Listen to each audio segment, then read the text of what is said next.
This is MacBook Air from 2010. It has an Intel Core 2 Duo processor, 4GB of RAM and a 128GB SSD. Yeah, this thing is really old. But here's the interesting part, the hardware itself is perfectly fine. The real problem is the operating system. Apple stopped caring about Macs like this a long time ago and today it's basically unusable. The browser is broken, many websites don't load properly, modern apps won't install, and even simple things feel painfully slow. Even websites like ChatGPT, YouTube, and Gmail either look broken or don't work at all. So instead of throwing this Mac away, today I'm going to show you how to bring it back to life by installing Linux Mint. Linux Mint XFCE specifically is lightweight, fast, beginner friendly and perfect for very old hardware like this. Let's get started.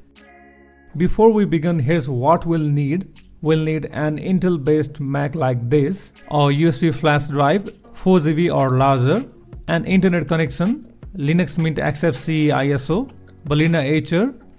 For older Intel Macs like this 2010 MacBook Air, external boot is usually enabled by default, but if you need to, you can go into recovery mode and then follow these steps as shown in the video. There's no T2 chip here, so no extra security settings are needed. Now let's create the bootable USB, and you can do this on the same Mac where you are installing Mint, or if it can't even do this, you can use any other computer. Go to linuxmint.com and then download Linux Mint XFCE 64-bit and then go to balena.io/etcher. Download Balena Etcher for macOS. Open the Etcher DMG file. Drag Balena Etcher into Applications folder. Now it's installed. Open Etcher. Allow it in Security Settings if prompted. And then insert your USB flash drive. Click Flash from File and then select the Linux Mint XFCE ISO that we just downloaded. Click Select Target and choose your USB drive. Click Flash and enter your Mac password. Wait for the flashing and verification process to finish.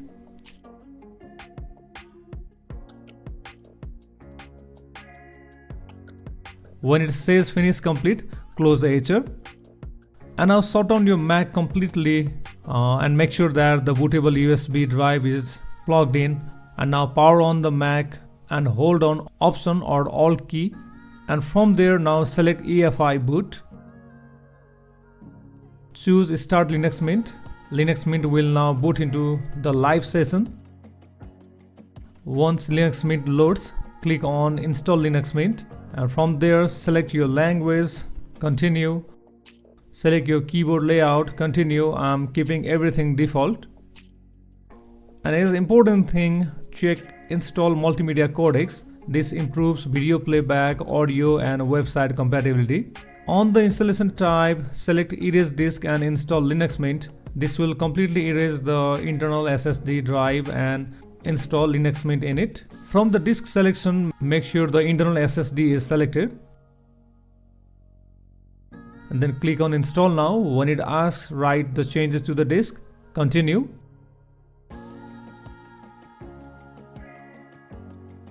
Now select your time zone. I'm selecting Kathmandu.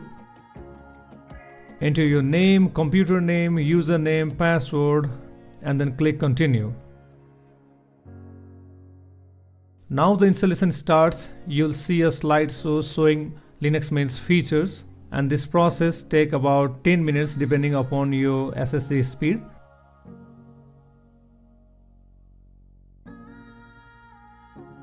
And once installation is complete, click Restart Now. Remove the installer USB when prompted and then press Enter. Now Linux Mint will boot from internal SSD. Enter your login password and you're in. And just like that, everything is working. You are greeted with the Welcome to Linux Mint screen, which guides you through initial setup. The menu looks clean and familiar, very similar to classic Windows menu. The system is fast, responsive, perfect for this old Mac. You already have LibreOffice as Office suite, Firefox web browser. You can connect to Wi-Fi, install your favorite browser, change the wallpaper and customize the system. Here everything is working perfectly and everyday task feels smooth again. Now this Mac is officially usable in 2026.